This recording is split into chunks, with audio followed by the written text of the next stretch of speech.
Vamos comprar uma Mercedesinhas ali, rapidinho?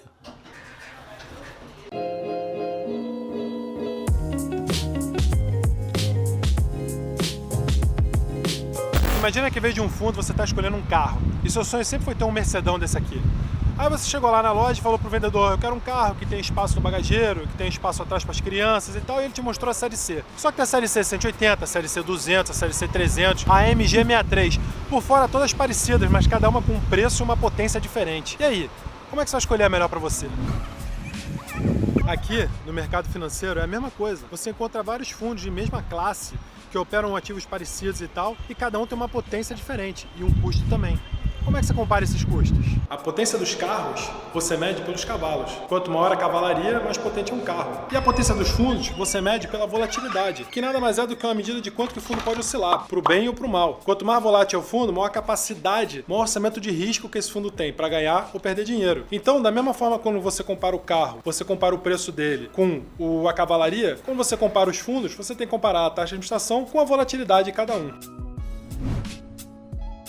O gestor não é um santo milagreiro. Ele vai conseguir dar um retorno para o fundo condizente com as regras do fundo, né? Então, se o fundo permite ele comprar 100% do fundo em ações, a chance desse fundo subir 30%, 40% é maior do que se as regras do fundo deixarem ele comprar só até 10% do fundo em ações. Óbvio, né? Com 10% do fundo em ações não vai ter como esse fundo subir 30%, 40%. A menos que aquelas ações ali multipliquem por 3, por 4, o que é um cenário difícil. Por isso que é muito importante entender qual que é o nível de risco do fundo, a volatilidade desse fundo. Inclusive, tem uma medida padrão já para analisar se esse gestor é bom ou é ruim, que é uma medida que normaliza o desempenho da gestão pela volatilidade, que é o índice Sharpe. Essa conta é o retorno do fundo menos o CDI dividido pela volatilidade. Então, quanto maior o índice Sharpe, maior é a perícia da gestão. E aí que pega a questão da volatilidade no retorno final do fundo. Por quê? Se a volatilidade do fundo é baixa, por mais que o Sharpe seja muito bom, o retorno além do CDI é muito pequeno. Então, só para dar um exemplo, se o fundo tem volatilidade de 1% e tem um Sharpe de 5 vezes, esse fundo vai render CDI mais 5. Pô, CDI mais 5 é um retorno ok, mas é um retorno baixo nominal. Então o cara foi lá, se esforçou pra caramba, fez uma puta gestão e no final entregou um retorno pequeno. E aí, desse retorno, a taxa de administração come uma boa parte. Então, se a volatilidade do fundo é muito baixa, o gestor tem que fazer um esforço enorme só para pagar a taxa de administração.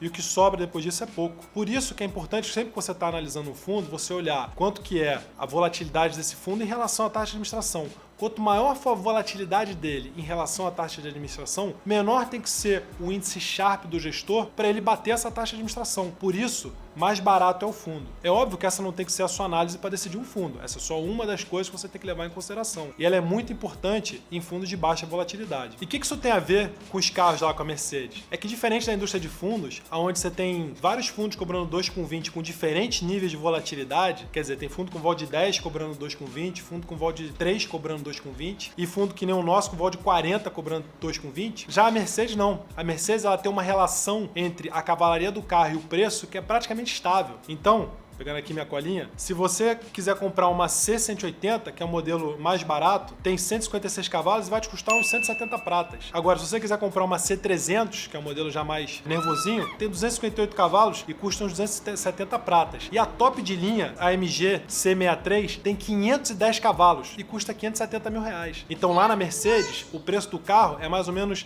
110% da cavalaria dele. Já na indústria de fundos, a galera não faz essa relação. O Sharpe dos fundos que você vê aí nos anuários e tal, que a galera calcula, ele já é um Sharpe líquido da taxa de administração, porque a cota do fundo já embute o custo da administração. Todo dia a administração penaliza ali a cota do fundo. Então o retorno que você vê do fundo já é líquido de taxa de administração. E o Sharpe que a galera calcula também. Só que pra gente da gestão, o que importa é o Sharpe bruto, porque a gente precisa pagar essa taxa de administração e te entregar um retorno além disso. Então, para você ter uma ideia da dificuldade que é num fundo baixo você remunerar essa taxa de administração, num fundo com vol baixa você remunerar essa taxa de administração, se o fundo tiver uma vol de 2%, para você pagar a taxa de administração, só aí você já tem que conseguir dar um retorno de uma vez a vol. Já tem que ter um Sharpe bruto, que a gente chama de 1. Agora, por outro lado, se o fundo tiver uma vol de 20%, para você pagar aqueles 2% da administração, basta você gerar um Sharpe bruto de 0,1, muito menos. Sempre lembra que o Sharpe do Warren Buffett é 0,7.